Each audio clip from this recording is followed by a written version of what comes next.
Bert, Bert, Bert, Bert! Get him, yeah! Ron Babe was right. Ron Babe was right.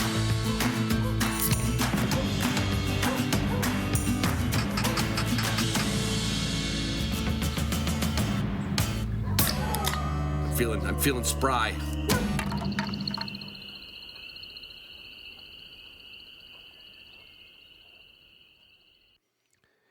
Hey everybody, it's Ron Bain with the Hunting Dog Podcast. This episode is brought to you by the folks from Synovitin. Now, if you've never heard of Synovitin, you're going to hear about it soon. And if you have a dog with elbow osteoarthritis, and that is very common these days in the sporting breeds, you're looking for something that's going to help him get through the season. And that's where Synovitin OA can help. It's a different way to relieve the pain that causes limping and lameness.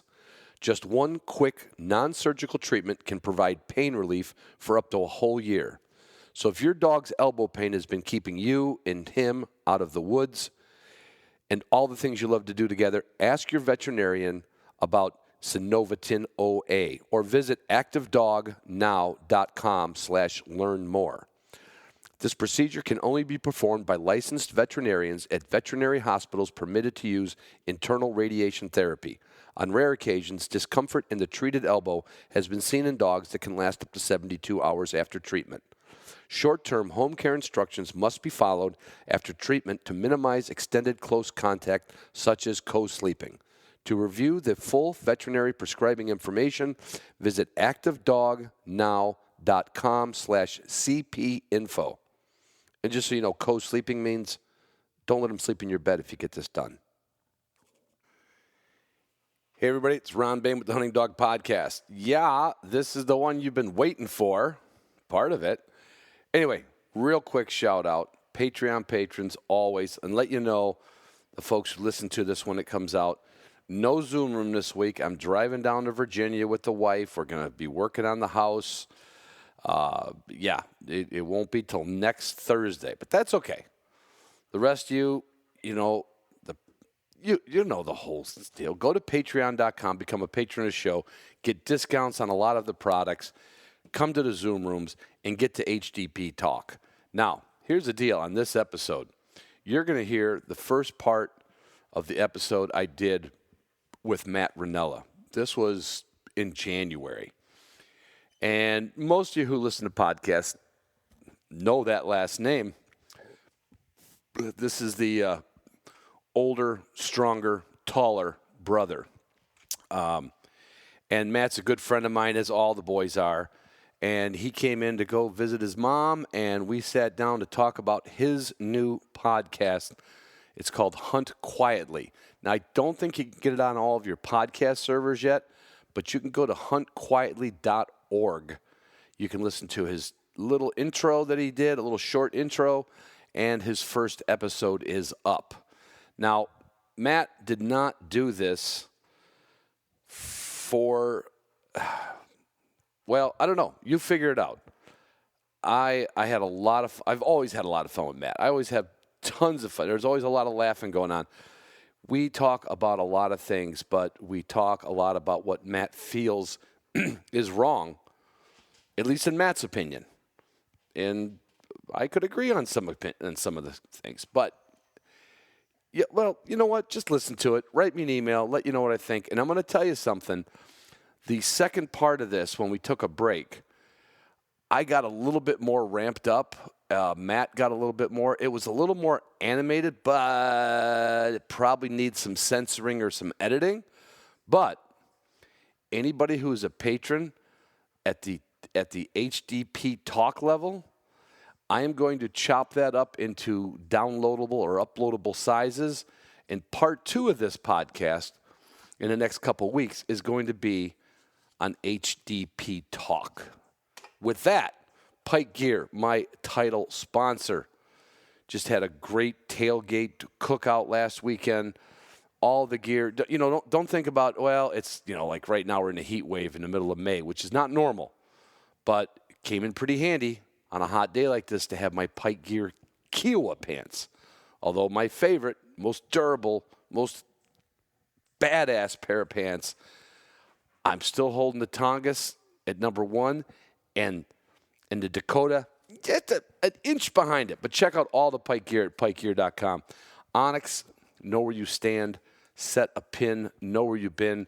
If you've been under a rock for the last week, Onyx Elite, which is when you have membership to all 50 states, for those who travel and really dig it out there, Onyx Elite and the Upland Institute have joined forces. So we had a webinar. So that should be coming up. You should be able to go on Onyx website now, or not website, YouTube, and you should be able to see that whole hour-and-a-half webinar we did with Justin McGrail, myself, and Ben Brennington. That was a lot of fun. Lots of information. Cannot thank Onyx enough for all the love.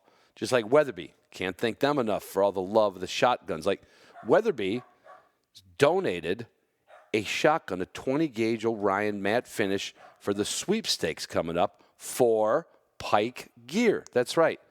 The Pike Gear sweepstakes.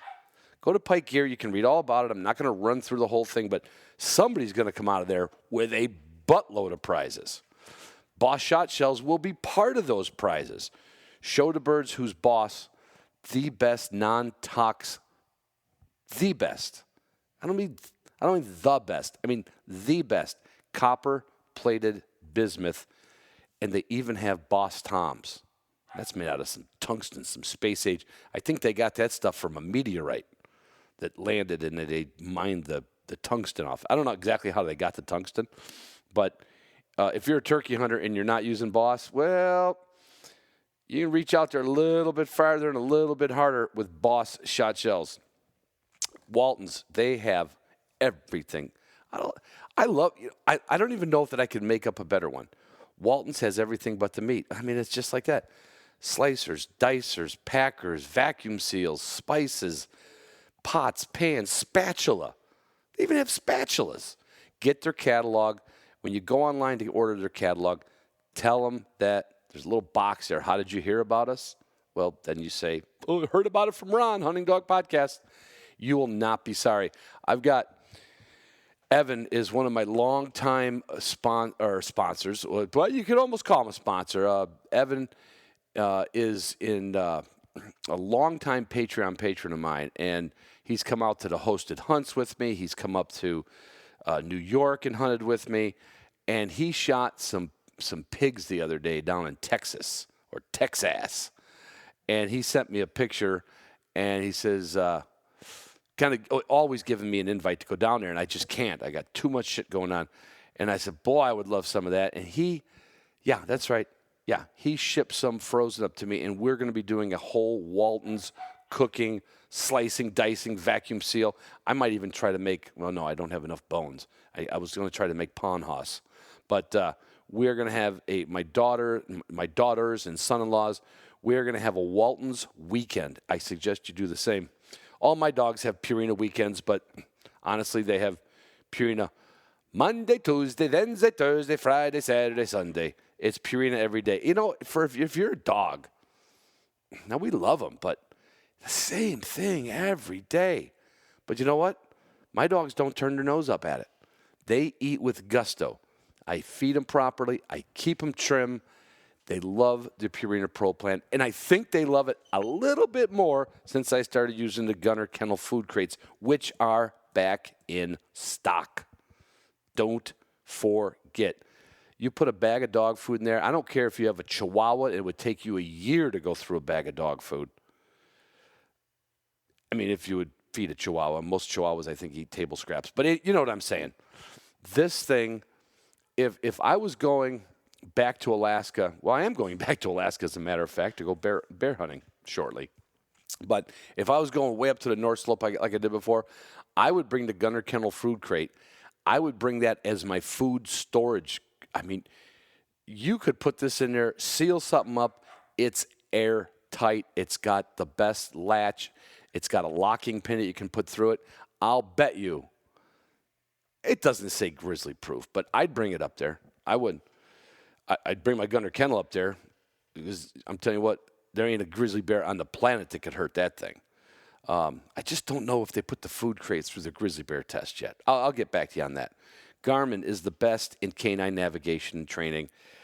Absolutely, hands down. Call me up if you think there's a better one out there. We'll get the Garmin folks on, and we'll get your folks on, and we'll talk about technology in training dogs and navigation. Canine Athlete, same thing. The best products you can put in your dog system.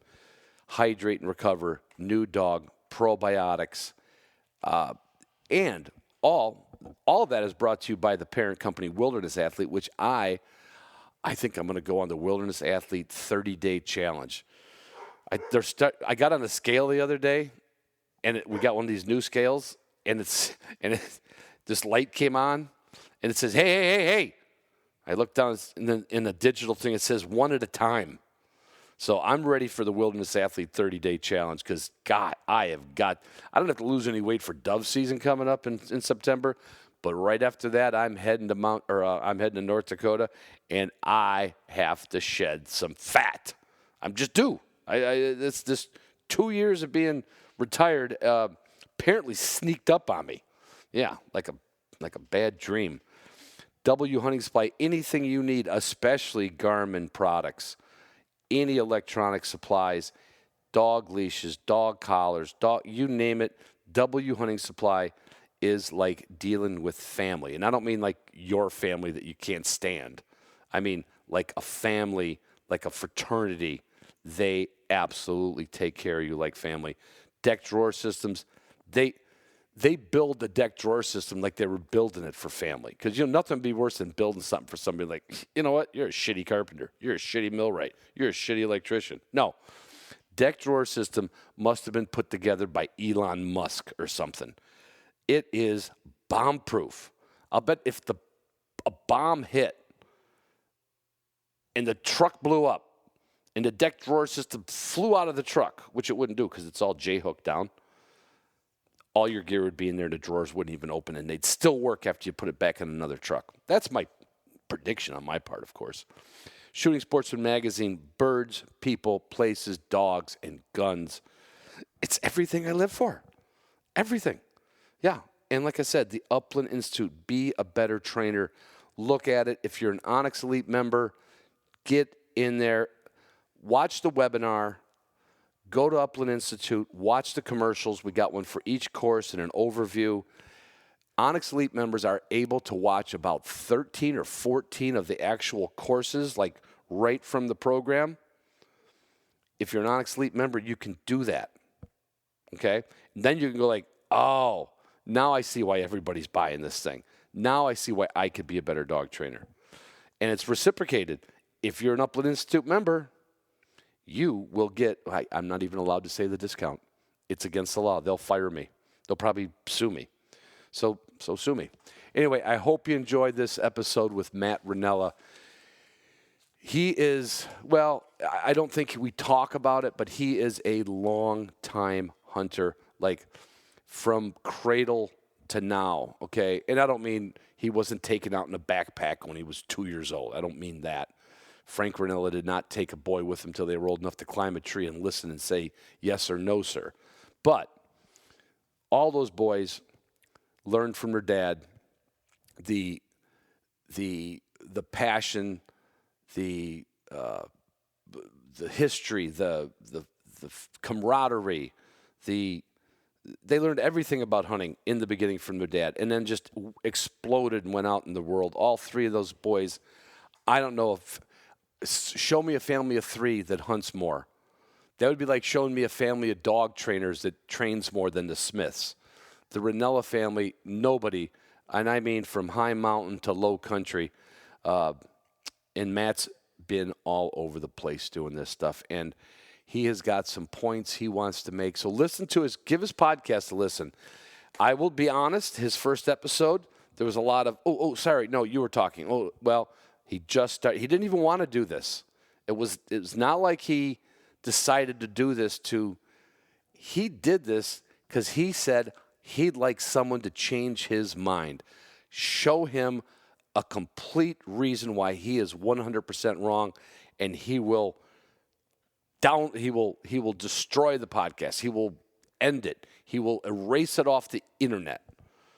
And that's what he's looking for. So listen to Matt, listen to me, and if you want to listen to part 2, well, you know what you got to do. Yeah, I know. It's not fair, but it's a good episode with me and Matt Rinella. Love you guys, love you girls, and I hope all you young parents don't get mad at me for the few things I say about taking your kids out hunting. I'm old school, okay? Love you. As usual, I forgot to mention something. My buddy Jack Butler with Gumleaf Boots, who was a sponsor of this show, for many years had a terrible supply chain problem with COVID, and he's got the Royal Zips in stock. They're not going to last till season. He's going to get some more models in, some more boots. I just want to let you know, Jack's back in business. So you've been waiting for a pair of Gumleaf boots or one of the gorgeous Jaeger leads that Jack and I together import from Denmark. If you haven't seen them, go to the website, look at them. This is something like if you were getting married, you'd want to wear this Jaeger lead with your dog. Like my daughter and her husband, they got married with their 2 dogs there. I mean, so I'm just saying, check it out. They're back. The Zips are back. Hey, everybody, it's Ron Bain with the Hunting Dog Podcast. I'm sitting in the kennel after a 17-hour drive with Matt Rinella. Well, no, actually, that's wrong. I was not on a 17-hour drive with Matt Rinella. Matt Rinella just came over to the kennel from his mom's house, and he's got one of my backwoods cigars. His famous Corgi is here with a cup of coffee, and I have a Modelo of all things. Matthew. Thanks for having me on, Ron. What brings you to Twin Lake, Matt? Just to check in with Mom. So I've never worn one of these headsets with the mic. How do I drink my coffee with this? Just drink. We don't care. I fart. I pee in the air. Yeah, but it's like kind of. Oh, you can bend it out of the way. You just time your sips when I'm yakking, and then easy. So yeah, I came to hang out with my mother, and I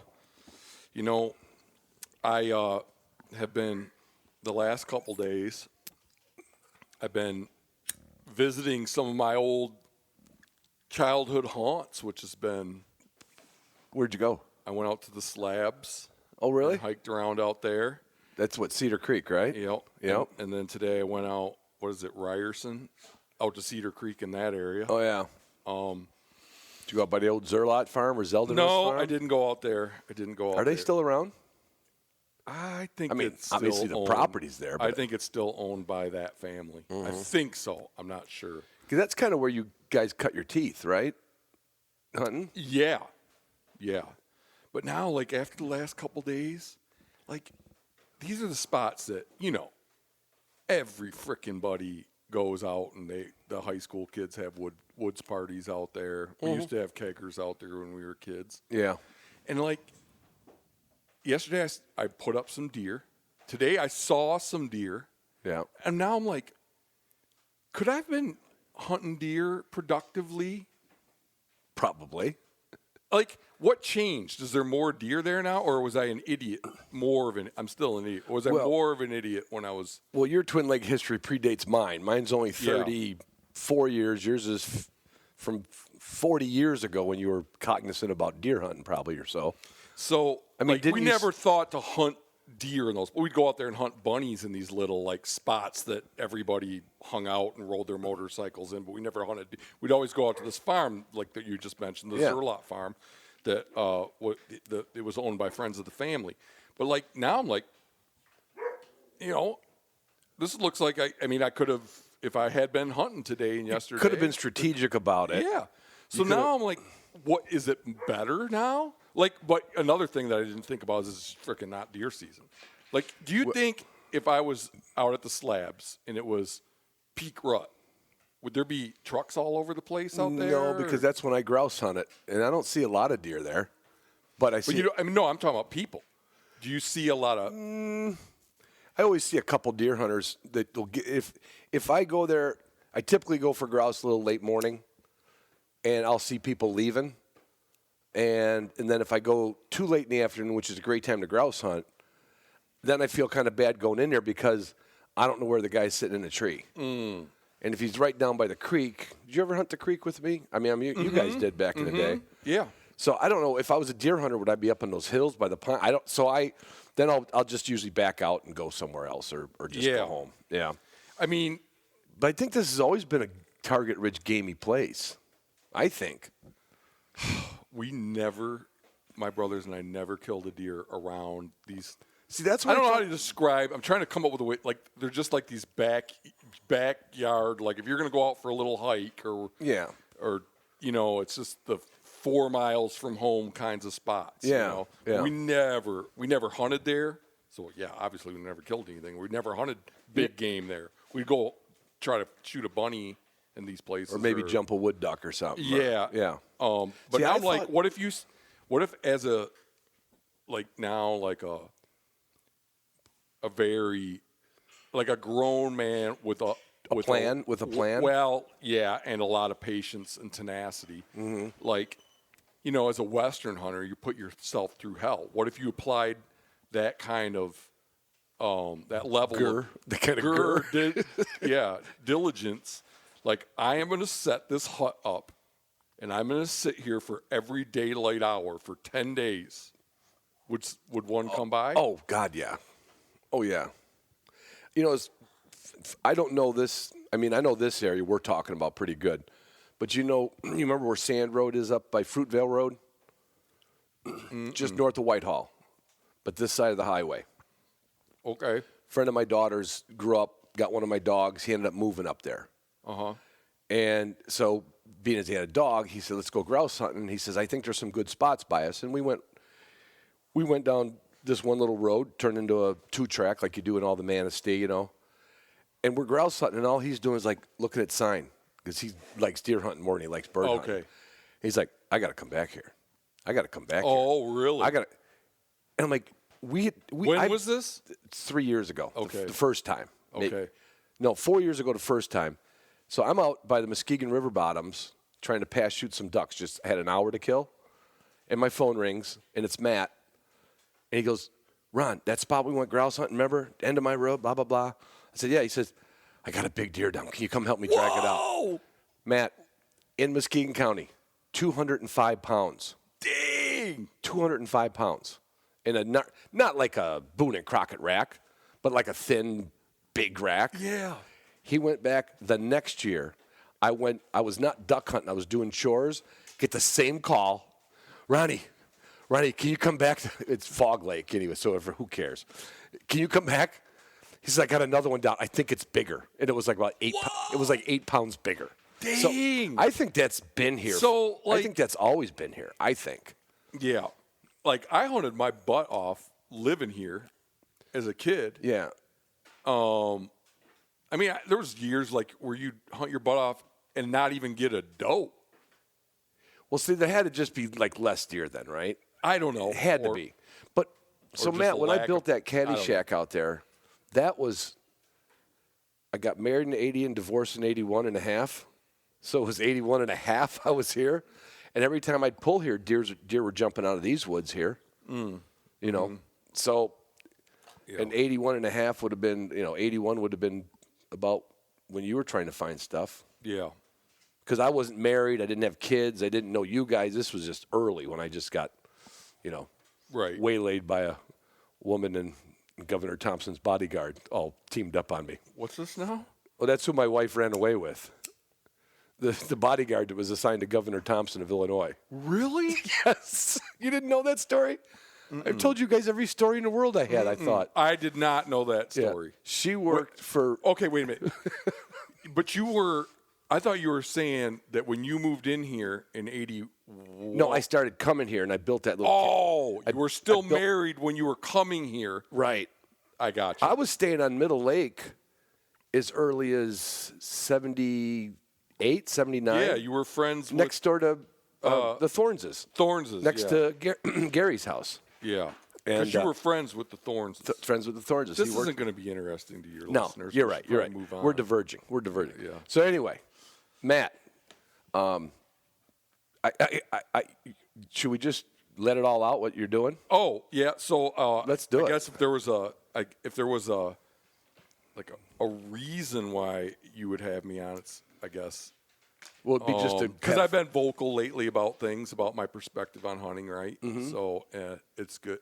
Articles it's an opportunity to talk about what I've been thinking about, and also I'm starting my own little podcast. So I think it's kind of interesting to I mean, I know you're the host, but I want to ask you a few questions about how to become a successful podcaster. So be as real as you can with no pretense. See, that was one question I was going to ask you.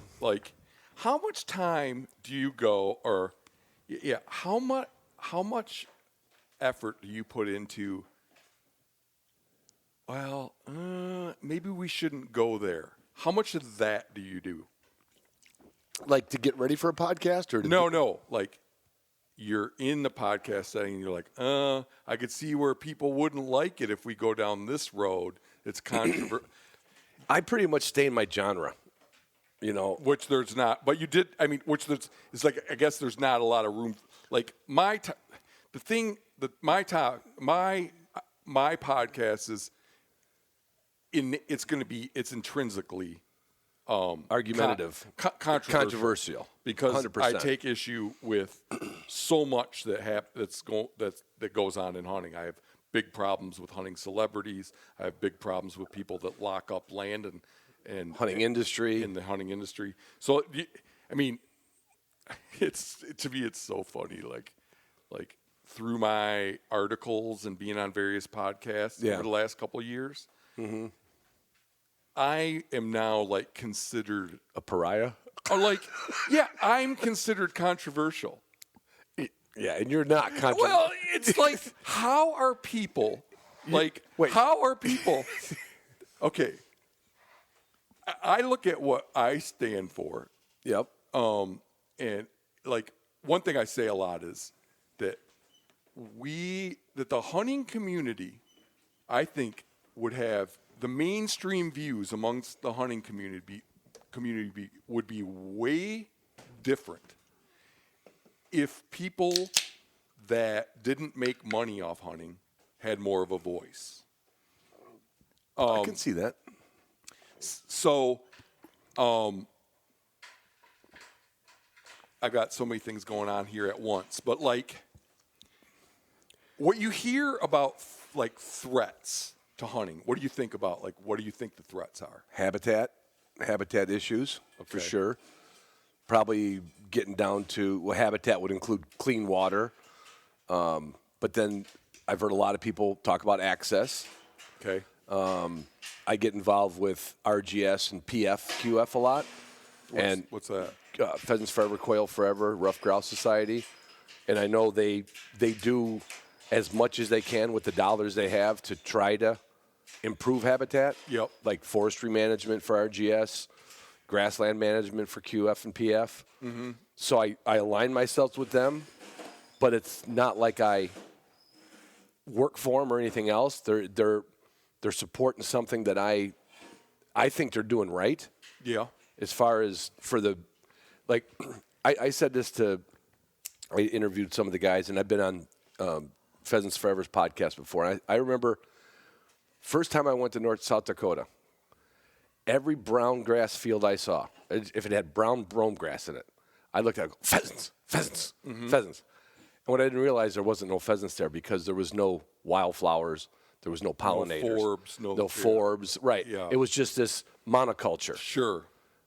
But not knowing anything, and then with that little bit of education and stuff, and then the education that I hear from those groups, I'm like, I think they're trying. I was hunting prairie chickens in South Dakota one year, but pretty close to the Missouri River, and there was this big, probably 2-3 acres of 4-strand hot wire on solar panels, big rectangle, and it was nothing but wildflowers. Oh.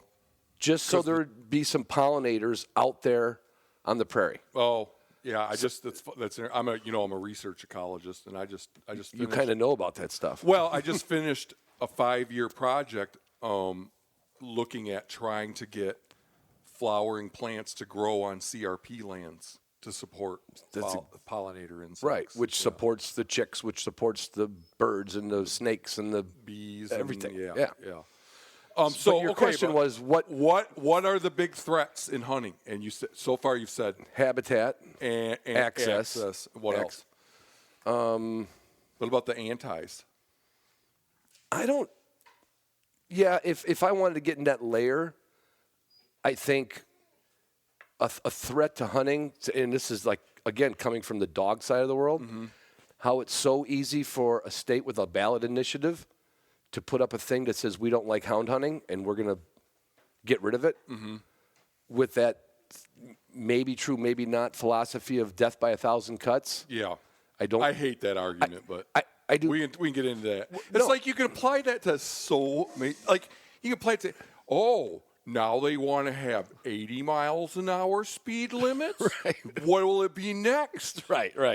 20. Right. There's a point where what if they get then it's 0. There's 0 miles an hour, and you can't. Can't get hurt then. I can't date a girl until she's 18. Next year it'll be 35. And then 10 years from now, if she's not older than grandma, can't get married. Yeah, I hate the slippery slope, man. I do too, and because there's fucking nuance in everything. There's when you hear that, that's kind of like an NRA approach to worrying. You know what I mean? Oh, we can't give up this because that, and then and you're right, because if we're that stupid that we death by 1,000 cuts, you know what I did for a living? I'd be dead already. At some point, common sense has to take over, right? Right. And people will say, guess what? You're not taking that away from us. You know? Yeah.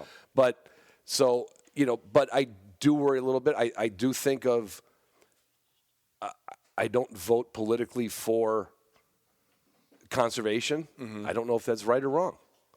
Because I don't do the background. Yeah. When it comes to the federal government, I weigh in a lot of factors. But when it comes to state politics, in my state where I live in Montana, do the research. I'm a single issue voter.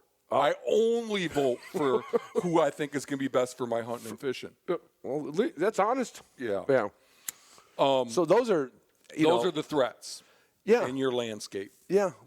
So for me, we share. Well, it's like, if you're not concerned about habitats, like, well, you shouldn't even be out there. You're freaking like you're just so out to lunch. It's not. But like, I don't hear the hunting celebrities and the hunting nonprofits talk about is what I take to be the 1,200-pound purple gorilla in the room, and it's freaking crowding. My whole life, that's been the biggest deterrent to me having better hunting. Right. And it gets worse and worse and worse. It gets worse and worse every year. You think is technology got as much to do with it as people like to talk about Go Hunt and like Onyx and stuff like that, or hunting fools? Yeah. They make like somebody told me this, that, and again, how many times did you ever see me Western hunt? Oh, not, right? I don't have that. Well, you came out. You come out and go on burn hunting. Yeah. We've hunted out there. Yeah, that's true. And I've gone to further, but so no, I don't think it's due to the technology. Well, here's one thing I thought. So when you started hunting, you had to figure it all out. Now, granted, would you have loved Onyx? Sure, you would have, right? Just a good, safe mapping system, tells you when you're trespassing, tells you where it's at and all that. But it's my understanding, I could be completely wrong, so don't anybody write me, that there's levels of membership with some of these companies where they will apply for the tag for you.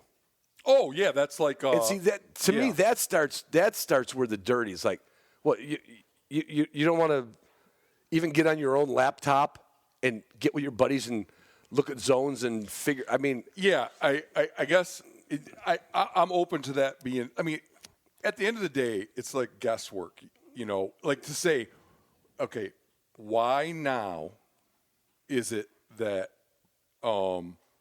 there are 100 to 200%, 300% more people in places that I hunted 20 years ago? Why are there 300% more people now? Yeah. At the end of the day, you have to make some guesses about why that is. Yeah. Like, sure, technology probably plays a role, but then I think if you're so lazy that you couldn't figure out how to hunt here until some piece of software laid it all out for you, then you're probably not going to get probably not taking far. any. You're probably not getting far enough away from the trailhead to be much of a threat to me to begin with. You know, but if you're parking at the trailhead, it's hard for you to park with your llamas. So, no, I put the blame squarely at the feet of people that of hunting TV and people that like try to get hunting famous all the time, you know, and like gin up freaking hype for hunting on social media. Yeah, all the time. It's like I just okay. Like I look at my own personal hunting experiences this year. The two guys that gummed up my elk hunting more than anybody were just flat out told me they got into elk hunting from watching elk hunting TV. Right. And then a few days ago, I was talking to my brother Dan, who you know, good friend. Your good friend was Dan. Dan used to work for you. Just saw him in October. He was telling me, I know this guy. I have an acquaintance here in Anchorage. He's talking like he lives in Anchorage, and he's like, he's coming down to hunt Montana next fall for elk on a private ranch that outfitter leases. He's never gone hunting before. He's always liked guns, and what inspired him to make the trip was hunting TV. So I think of hunting TV as like it's free advertising for people that like to lease up land and then sell you access to it in one way or another. I mean, how is it not? It's like what it absolutely. I mean, why you mean lease it up in the actual sense of lease it up with dollars, or lease it up with an outfitter with popularity? An outfitter leases up land. Yeah. Okay, and he's got clients coming out to hunt. I see where these you're going. clients. The reason a lot of them want to come out and hunt is because they like saw it on freaking hunting TV. Yeah.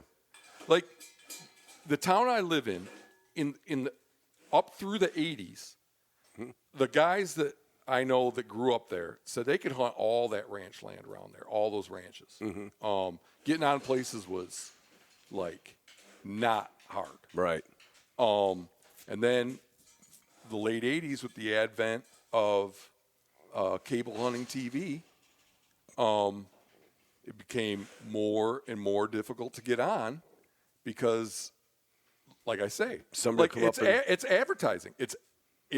Those shows are advertising for people that like to lease up land and sell you access to it. I think there's been, it's like I think there's been shows it's perfectly designed for that. Right. Yeah. I mean, of course that's the consequence of it. To say I don't believe that that happens is to say I don't believe that advertising works. Right. That's kind of advertising works. It's kind of proven. It's a multi. That's why my mom bought $1 trillion. That's why my mom and your mom bought Maytags. Yeah.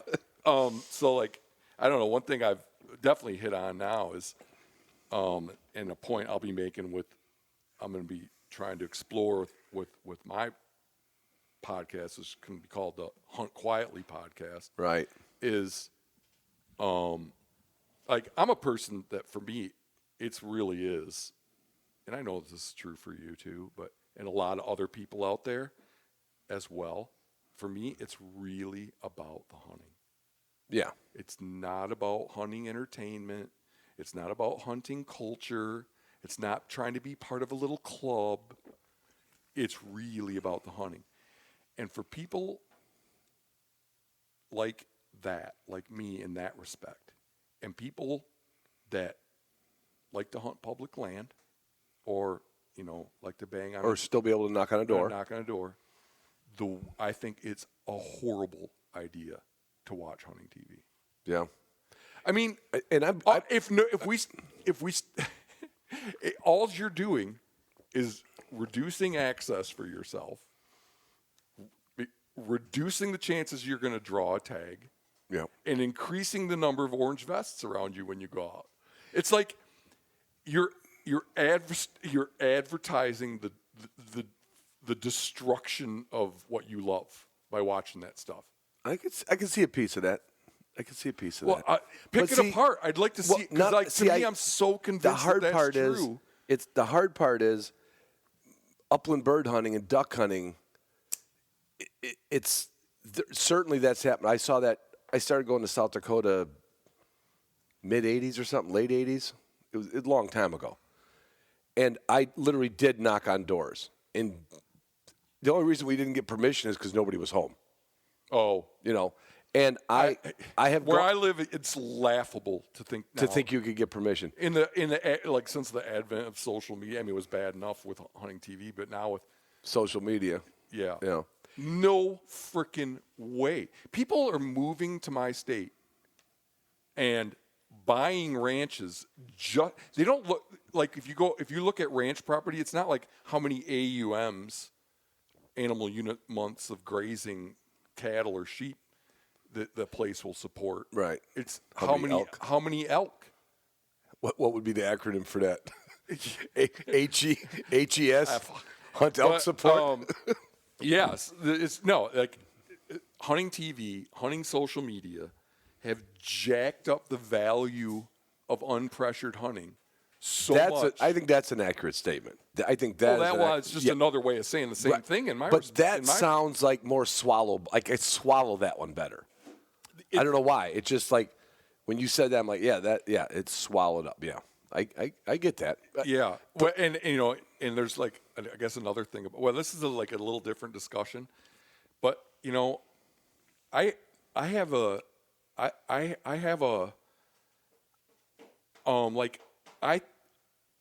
believe that we have in America, in the United States, we've had a truly unique model of hunting here. Historically, I mean, since they at least started fixing things in the 40s or 30s. Yeah.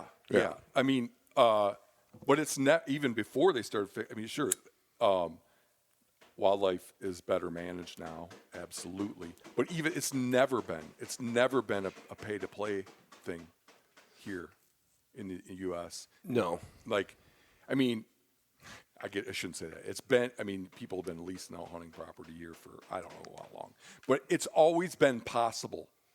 Yeah. To get to experience some decent hunting without bringing money into it. Yeah.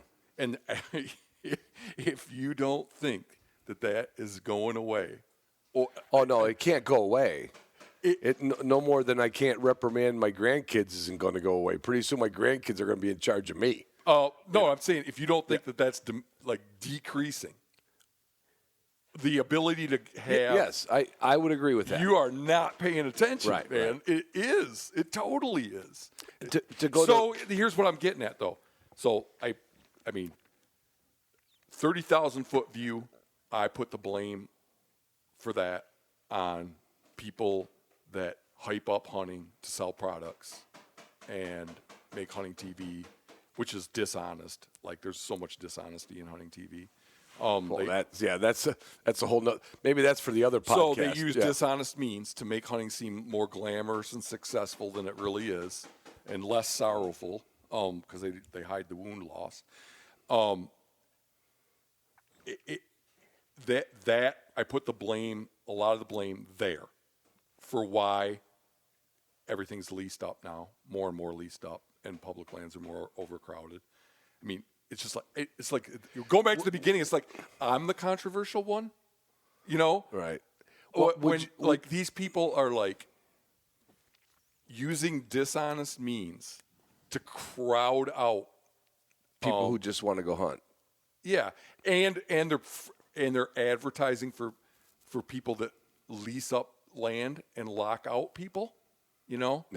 So that's one vein, but like if we could take a piece of it, like let's say if somehow we could have stopped people with enough money from locking up properties, even if the public land was a little crowded, you might still be able to knock on a door. I mean, is that kind of a feeling? Well, yeah. Like look at. Okay, so if the hunting community decided, like I am not paying to hunt. we're as a group we've decided we're not gonna pay to hunt. Right. Like then these ranches around me would probably be managed through, like, we have this block management program in Montana where you and I hunted block management. Yeah, so license fees go to provide the rancher a little bit of money Stipend. for the inconvenience and damage that's done through public hunting. Right. It would be that the much more land would be in a program like that allows access as opposed to being sucked up by a lease. And made this like exclusive thing. To me, it's like, I don't know. I've never heard anybody say it, but I've been saying it lately, and I'm more and more. I mean, I'm trying to keep an open mind, and in these discussions, I really do want to be. I want to keep an open mind and potentially have my mind changed on some things, but it's just I just can't see how that's not rude. So you live in some state, but you want to come out that doesn't have elk, and you want to come out to Montana and hunt elk. Mm-hmm. There's a bunch of people that live in that community. Yeah. That they like to hunt elk too. Right. And you come out and you pay some outfitter to take you out on property he's leased out. Way more than the carpenter who lives in Miles City can afford to match. Yeah. You come out and you're like, oh, I'm going to pay this guy to take me out on this place that he's now preventing the plumber or the guy from the hardware store to go on, right? Because he's turning it into a pay-to-play thing. Yeah. Okay, so I think that is rude. I also think it's un-American. I think it's un-American because I believe in the traditional way of going about hunting, where it wasn't a pay. It's not. It goes against the American tradition of hunting. When people go out on some freaking ranch that's leased up, or they bought a ranch and now they keep everybody out and they don't allow any public hunting. Yeah. And then they shoot some big freaking elk and they put it on social media like they're the king. Yeah. I don't think that's something to be proud of. I think that's something to be ashamed of. Yeah. And see, my hard part, like pieces of what you say resonate with me. Well, I'd like to hear about the parts that don't, because I change my mind on this. But no, see, I don't think I can change my mind. There's a part of me that thinks I'm insane, because why am I the only one saying this crap? Well, I think you might be the only one saying it, but I don't think you're the only one thinking it. And I think that's why you're doing your podcast. And then I listened to your intro, your 7-minute inaugural episode. Inaugural. Is that out yet? Yeah, people can go to my website, huntquietly.org, and listen to it. But what's that? Hit the button and listen to why you're doing it. But I'm going to be in the next couple weeks starting to record. I have some episodes lined up. I'm going to have an ethicist on from the University of Montana, because I want to talk about the ethics underlying my issues. Like, I wonder, what a classically trained somebody that has a PhD in philosophy that thinks about right and wrong for a living. What? Like bringing in a CEO just because he's good at business, as opposed to. Yeah, I want to see what there used to be this show on NPR where they would bring in an ethicist, and people would call in, and I remember the one episode that I listened to that I remember was they were exploring whether or not it's okay to use the handicap stall if there doesn't appear to be any handicapped people around. Oh, I could chime in on that. If I gotta make boom boom, I gotta go. I gotta go. So I look at that and I go, well, I don't care what that this is. There's obviously no one around. I'm going, but still, I think it's a valuable exercise. There's ethics in everything, is what you're saying. Yeah. Right. You know what's funny is this guy actually hunts a little bit, and I didn't know that when I reached out to him. And I like the guy, so I'm excited about having him on. But I would almost rather have somebody that didn't hunt, because I think that these are but things you might that, get a nice twist on it. Yeah, yes. But I think of it as I want to explore this outside any given context. Right. Is it unethical? Whether you hunt or not, somebody that thinks about what right and wrong a lot should be able to say, okay, you let's say here's one of the ones I want to do with them is a question you want to put to him. Yeah. Yeah. Were you trying to ask me something? No, I can go good. back to this. We're good. So,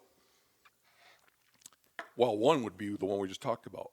Are there ethical implications in going to somebody else's state and bankrolling the locking of them out? It's a good question. I'm looking forward to every episode. So, another one is, let's say, and this is, I'm going to do a little caricature here, but I'm sure this happens all over the United States. Let's say you got a group of people that hunt some national forest, it's right out their back door. Yeah. And this happens all the time. I know it does. They know it like the back of their hand. They have so many stories from that place. Their granddaddy hunted it, their daddy hunted it, their grandma and mom hunted it. And they're very passionate about this place. And they have a lot of love for it and a lot of familiarity and intimacy with it. Maybe they even do some habitat work there and really, try to make the place, try to nourish the place, you know. And some guy comes down there. He's never been there before, which so far so good. Even if he goes with an outfitter, so far so good in my mind. I don't have a problem with outfitters as long as they're not leasing up land and locking everybody else out. Right. But he brings a frickin' camera. I want to ask about that. In the next year, there's a zillion people down there. Yeah. Because he put a map on his episode. Okay, I've seen that. And that happens all the time. Yeah. I've seen it. What would an ethicist say? I mean, I think maybe even if it's not unethical, maybe it's outside the realm of ethics. I don't know. It could be at least rude. It could be unnecessary at a minimum, right? Yeah. Could be unnecessary. I mean, it's like part of it is just an aesthetic thing. I mean, why these guys have been hunting it just for them, like for their own personal enjoyment, hide, horns, meat, personal satisfaction, sense of self-reliance from providing their own meat for themselves. Mm-hmm. And that's not enough for you? You have to come down with a camera and blow it up and make money off of it? Well, and that's been happening. And you've never even been there before? Right. Yeah, you're throwing I keep trying to, when you're talking, I keep trying to think of bird hunting spots. And I don't think, where I live in Michigan, I've certainly seen more cars, more trucks. Oh, have you? Oh, yeah. There's more people out there doing it. Okay. So then, with my podcast, I get the amount of emails I've gotten this many years. It's my 8th year doing it. Mm-hmm. And, Ron, can't thank you enough. Got my first dog. You told me that was not a good breed, and you told me to get that one. You told me, I'm loving this. I'm loving it. I didn't do anything else besides talk about all my fun with all. So I feel like I'm a mentor. I don't feel like I'm pushing them into it, but I'm certainly got to be whatever percentage it is. If it's 0.01 or 10, I've got to be moving the needle to more people in my own backyard at some point. Yeah. Yep, perhaps. And that's with without a television show. I don't have a television show. Probably. So I mean, there is a ton of gray in some of this. Like the things I've just been talking about so far, to me, I mean, there's things that I could easily be convinced to change my perspective on. I guess the things I've been talking about so far in the last 10 minutes or so are things that would take a lot of it takes some real convincing. Yeah. Like I'm somebody that I own 7 acres and I have trespassing allowed signs on it. Right. And if I had 700,000 acres, I'd like to think that the signs would say the same thing. Pick up your brass. That's Yeah, all. yeah. Just don't make a mess. Yeah. But then there's things like that. Like, I have helped people learn how to hunt my whole life. Yeah. I think it'd be kind of an a-hole move if somebody comes to you, nice person, somebody you know, they're an acquaintance and they have a legitimate interest in learning how to hunt and they're wanting to do it for the right reasons, not to grip and grin on social media and be a douchebag, but they really want to like learn how to hunt because they want to provide for themselves in that way and experience wild lands and way. What we like. Yeah. But that's not what I see hunting celebrities and people in hunting entertainment doing. I see them ginning up interest in hunting to try to sell products when everything's overcrowded already. Right. Yeah. I've heard you on a couple podcasts, and so I almost think there's a bigger division, and maybe I'm wrong. So social media, and I heard you put a challenge out there. You know what? Next year, don't post a picture of a dead animal. Yeah.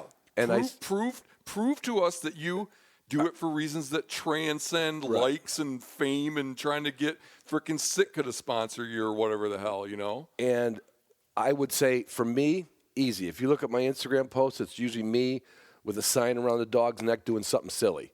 But when I go somewhere, I have absolutely had a picture of my dog, and I open his mouth, and I shove a pheasant in his mouth, and I go, here, quick, take the picture.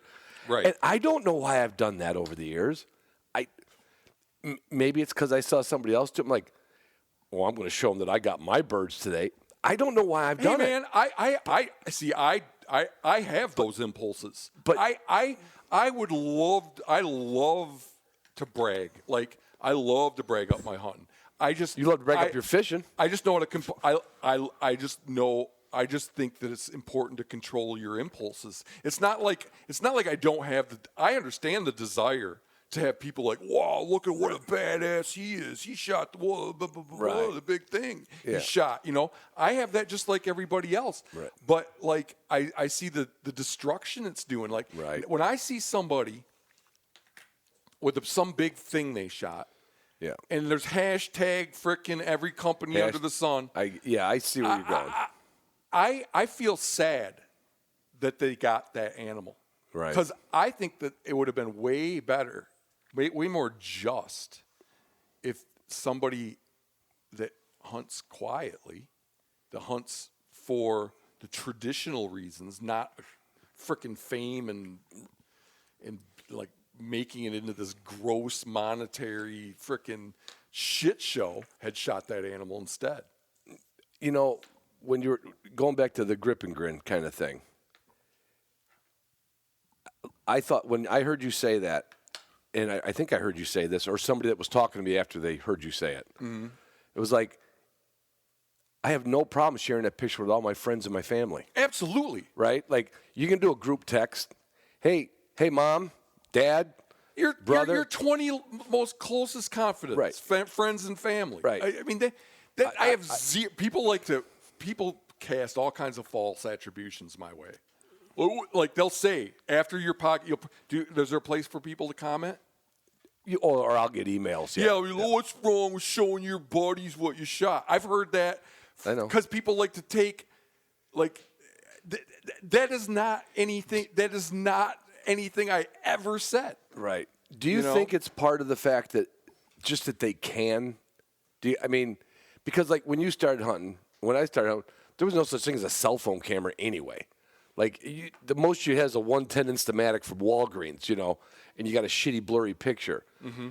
Do you think it's just the availability of that it almost turned it into something it wasn't meant to be? Oh, yeah. Mark Zuckerberg has allowed the hunting community a lot. To be like a braggy frickin' douchebags if they want to be. And a lot of people have jumped on board with it. I'm trying to think of, take this into other sports, right? Let's take bowling. Okay.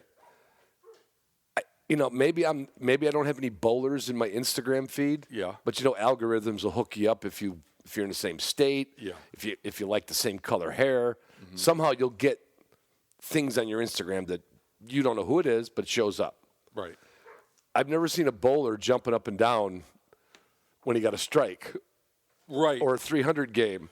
Right. Now, is that because nobody cares about bowlers, or is that because they're more pure than hunters? I mean, they're keeping it right in the lane, and whoever's in the bowling alley happens to know they got a perfect game. I'm sure that there's people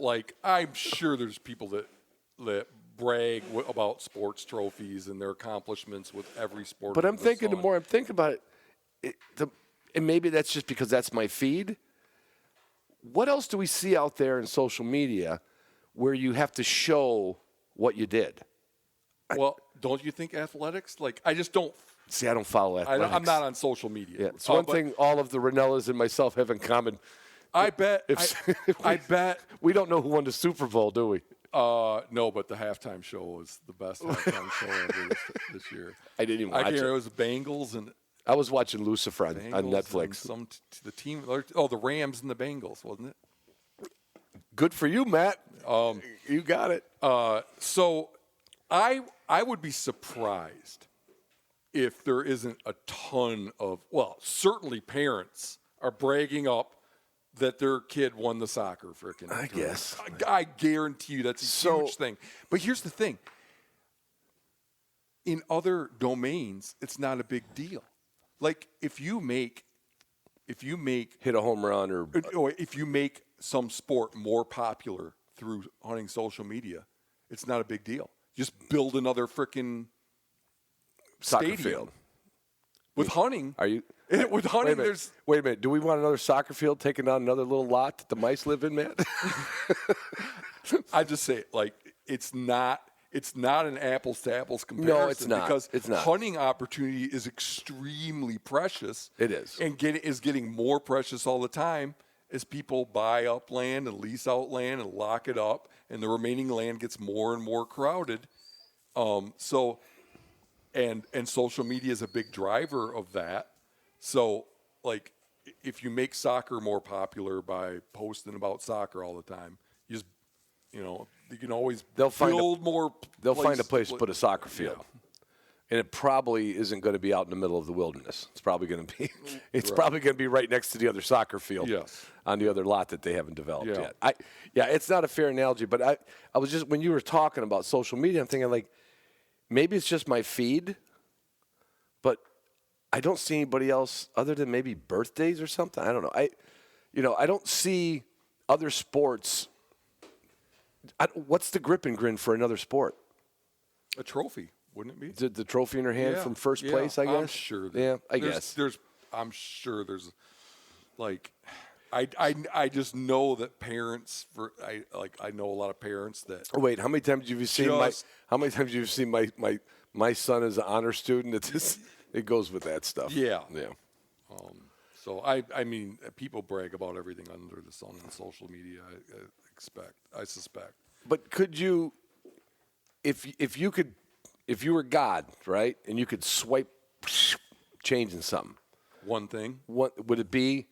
Get rid of social media, or would it be get rid of leased land? I know that's a weird question. Well, okay. So first of all, and this is I don't know. I do want to say that I don't want. I'm not trying to pass any kind of laws. No. I'm not trying to. I would fight for somebody's right to make a hunting TV show. I would fight tooth and nail for somebody's right to post a grip and grinner online. I'm just pointing out that by following those people and subscribing to their YouTube channel and paying your subscription to the outdoor channel or what the hell ever, that if you hunt public land or like to bang on doors, you are shooting yourself in the foot. That hurts too. Your dad got shot in the foot. Yeah. I bet he could. So I'm not trying to do something legislatively here, right? Or constrain people's freedom. I'm just trying to point out that it's just not in your own best interest. So But you said, well, if I could make one thing go away, Yeah. hunting TV probably. Hunting TV.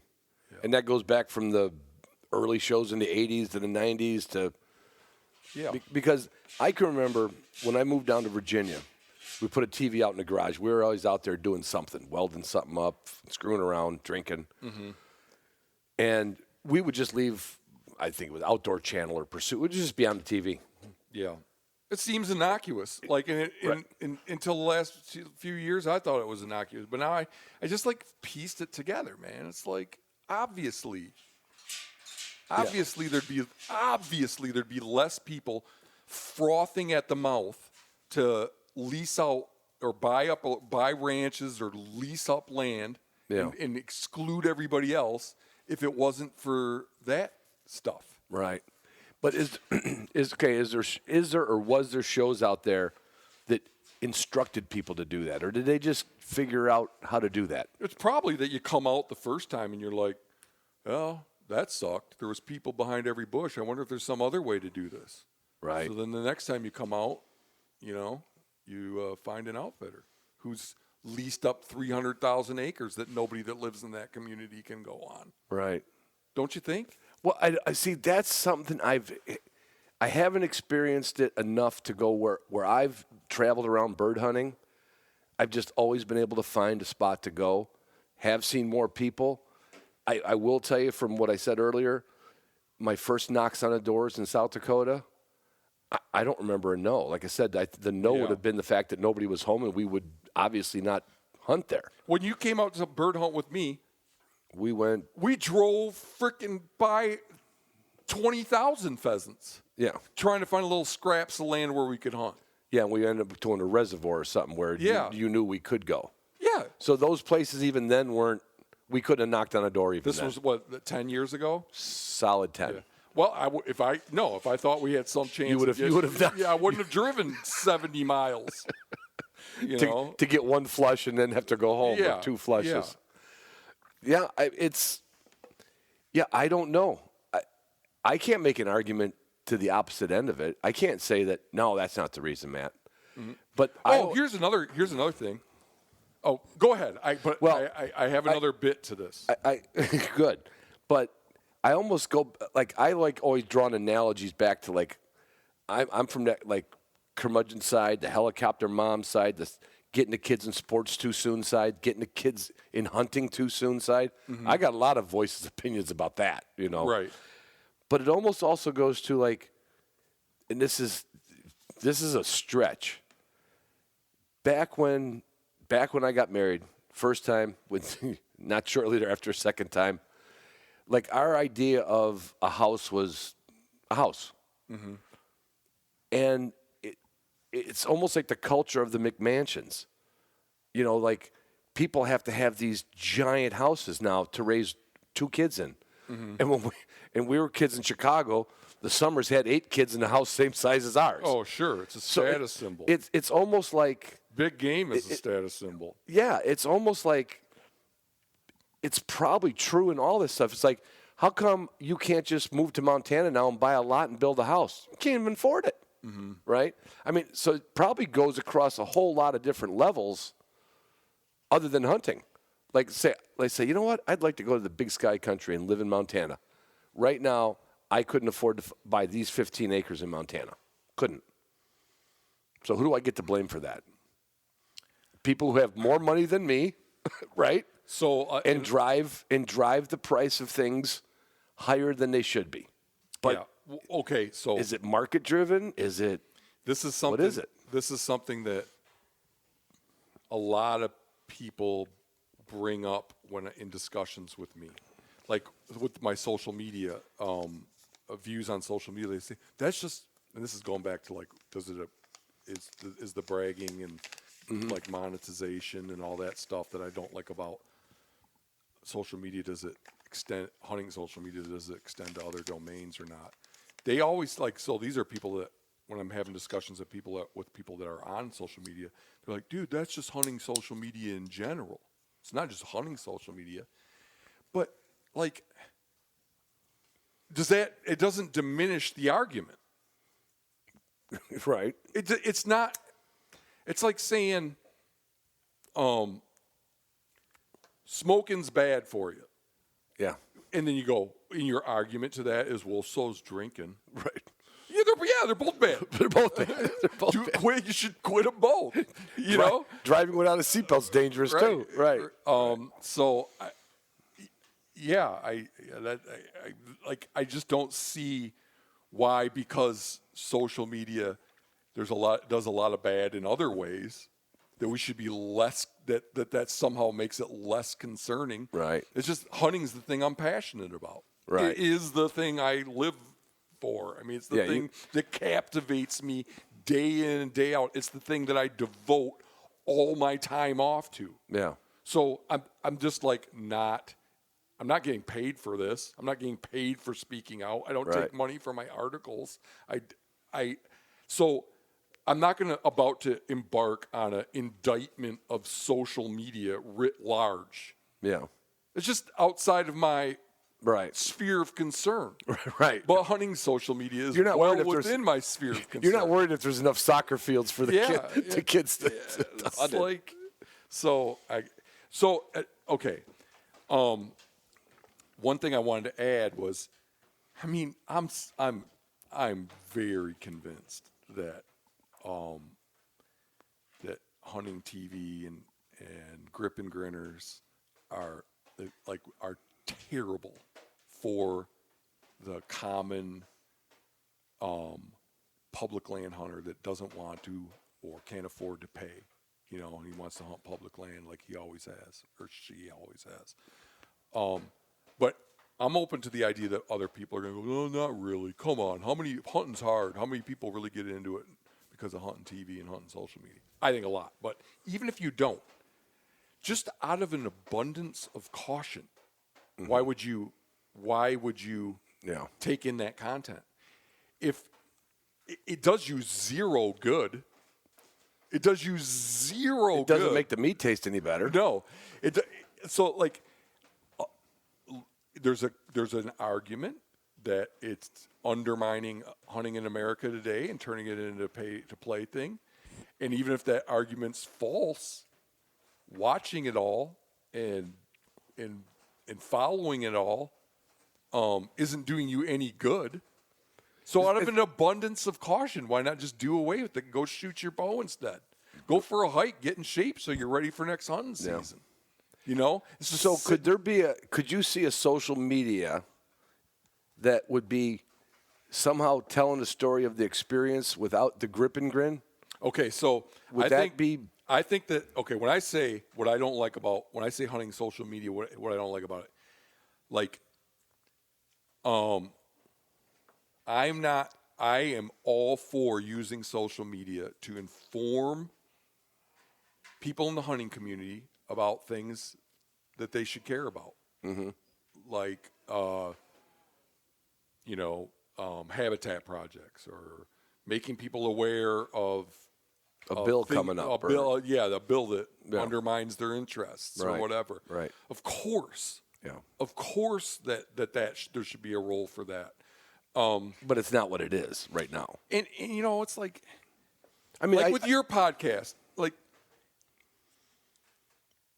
I think, there's got to be content for people that I want to learn how to train my dog better.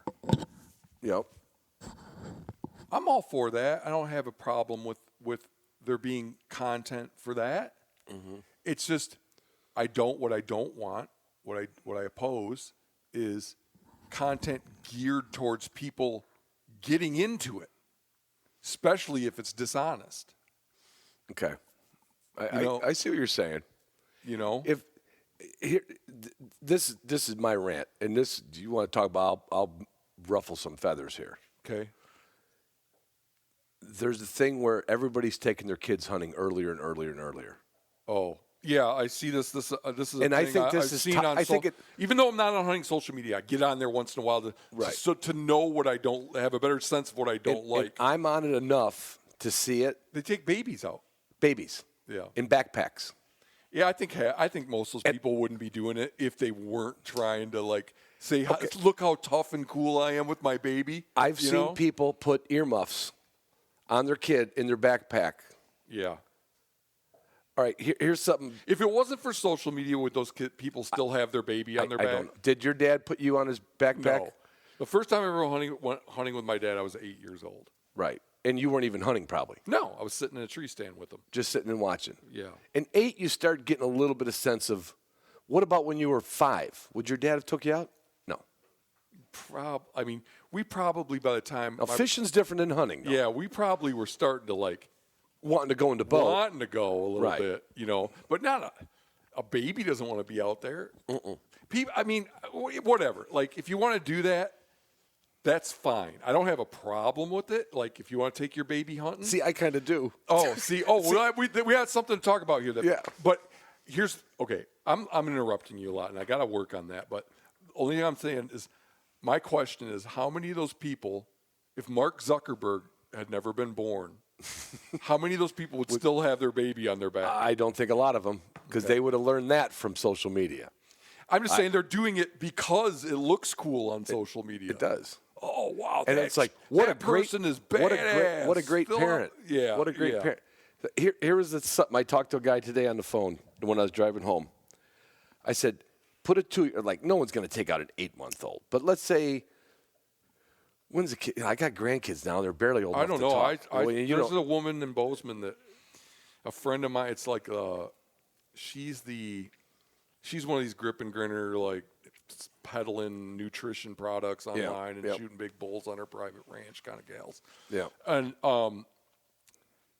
I've seen her. And she's like the step niece of a friend of mine. Yeah. And I've seen her out with like tiny little baby on her feed.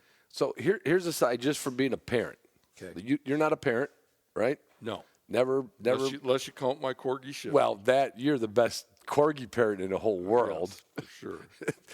That's no, I never had a parenting instinct. Right. I think that's my biggest blessing in life is I was not born. I was born without parental instinct.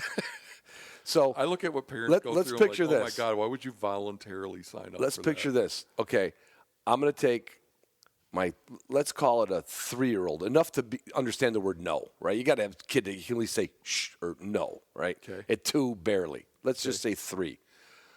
I'm going to take my kid out to go hunting. He can't hunt yet, but I want him to experience it with me. Yep. Okay. At 3 now. I'm talking 3. Now, I'm not talking 8. I'm talking 3. Okay. You fall down and get hurt. Mm-hmm. What's a 3-year-old going to do? Oh. I'm talking about just a safety factor. Okay. Okay. There's an argument to be made there for sure. Now, your dad put you up in a tree stand up above him at 8. Yeah. Right? Yeah. If your dad would have fell out of a tree stand, you might have been able to get back to the truck. Maybe. So yeah, I mean, maybe you have some contingencies in place, like you tell your spouse, here's where we're going. I'm going to have my cell phone, and if I call when shit hits the fan, there's no cell phone. I mean, you fall down and hit your head on a rock. Oh, and you're knocked out. Yeah. What do you do with a 3-year-old that you walked out there? See, that's you're getting through to me. And I also, and I've seen people sit there with their kid with a gun, and I've seen it on social media, which I think there's something that social media bugs me about. I've seen people on social media show a kid in a blind, too young to physically hold a rifle, okay, and yet shoot a deer. Oh, like they're out of a blind. Their parent is propping it up. They get it set up. They get their shoulder there. They go like, all right, go ahead, pull it. I don't want a kid pulling a trigger till he's old enough to walk with a gun safely. Yeah, I really don't. No, I When's the first time you carried a gun, like unaccompanied, carried a gun? Unaccompanied? Unaccompanied, let alone BB guns count? No, I mean a gun that could kill somebody. Oh man, I don't know, 14 maybe. Right. So then I shot my first deer with a bow at 12. Okay, bow's considerably less dangerous, except for personal injury, falling down and cutting your femur or your carotid artery on your neck or something. But so when's the first time you shot a rifle with your dad? I believe roughly. We don't have to get okay. So I think the first like where he might have set Matt up over here. Probably 7 or 8 with a 22. Okay, but that wouldn't have been for a deer. No. The first weapon, the first firearm I carried for a deer was a sawed-off shotgun with buckshot.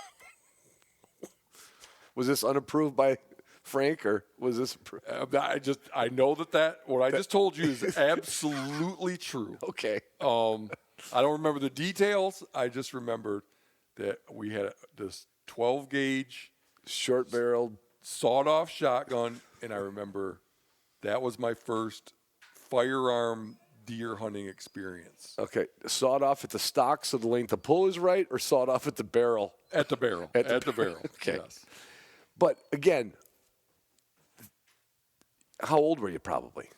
Well, no one's given an 8-year-old. I think you got to be 12 to hunt. Probably. Yeah, probably so was. probably 12. And 12, I mean, hell, back in England, you put to work in a factory at 10. Well, and you know, and I'm right at I'm ready to decide. I'm being supervised. Right. Right. So you're okay. That's one of my gripes. The safety issue. The safety issue. Okay. Then, and I'll buy that. Let's say that you really did have it dialed in. There was 2 of you, both parents went, and it was just a walk in the woods, but you're hunting. But right. It's like it's just really innocuous. It's real safe. We might see a deer, we might not. So then if you've mitigated all the safety concerns, then I'd say, and you ask me what's the earliest age, then I'd say to take the kid, not to have them hunt. Right. I'd say is at whenever they start to express interest and voluntarily want to go. There's the other part of it. Which you can't say about a baby. or a 3 or a 4 or a 5-year-old. You don't think a kid in kindergarten might go, man, Dad, come on, let me go with you. But you know why he'd go with? Because his dad came home, there was stories told, he was listening, and he's like, that sounds cool. Mm-hmm. But I'll guarantee you, my family's guilty of it. What do we get the babies when they're born? A little camo onesie.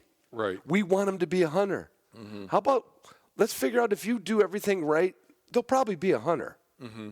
You expose them just the right amount of stuff. They're going to want to emulate what you do because you're a good parent. And you're like, well, he has fun with Uncle Bob all the time. I want to start going. People are starting to.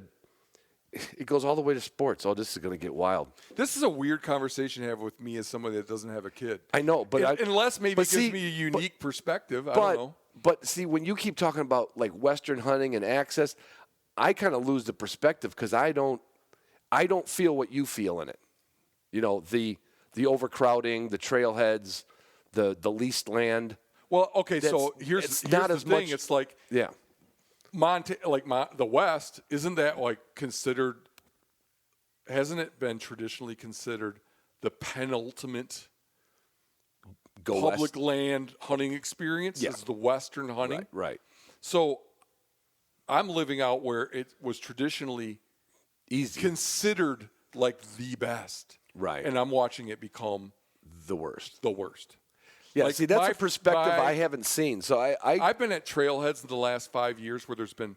I was at one this year where there was 50 vehicles. How does anybody hunt there? Luckily, it's a huge area, so you can kind of get away a little bit. But man, it's not a shell of what it used to be like. It's not. There's like we called in an elk on that trip. And as we called it in, I got a guy 200 yards down the mountain calling to the same elk I am. Yeah. I don't even know if he knew the elk was there. He might have been just trying to call me in. But it's like so the parts of this country that were considered the best for big game hunting, I'm watching them become like locked up, leased up. And the fragments that are left over that you can hunt, they're becoming inhospitable to the wildlife because there's so many people. I think I have a guest for you for your show because I just got off the phone with a fellow named Jesse from New Mexico, Fish and Wildlife or something like that. Mm-hmm. Wrote me something unrelated to this, and we were bullshitting. and he was talking about leases in New Mexico where residents can't go hunting. So, I mean, it isn't just you. Oh, I know that. That's refreshing. No, and I'll put you in touch with him. That's the guy I told you that met you once peripherally, just like probably bumped into you and shook your hand. Okay. And that's the one thing he said to me. He said, "Well, you don't want to come here for elk hunting because you can't, but he said, I can get you out quail hunting." Okay. You know. Okay. Yeah. Going back to the very beginning of the podcast, it's like, how am I controversial? How is it that I'm controversial and it's not that buying everybody else out isn't? Yeah, see, the more you say it, the dirtier it sounds to me. Well, that's what it is. Well, it does. And advertising through hunting TV for people that buy other people out. Yeah. How is that not controversial? Yeah. I also have a lot, I thank God for the hunting nonprofits. I think we'd be worse off without them. But, I have major problems with the hunting nonprofits too. Like the R3 stuff, which I've written about. Let me hit pause because I read your article. Okay. And I had some very similar thoughts on that. Okay. And I'll probably taking a break. Is that just, what we're doing? Just a little. I was going to get you a warm coffee, another beer for me, Okay. and all right. On part 2, we're going to hit a few other things like NGOs and the R3 movement. I've got an opinion, Matt. Oh, good.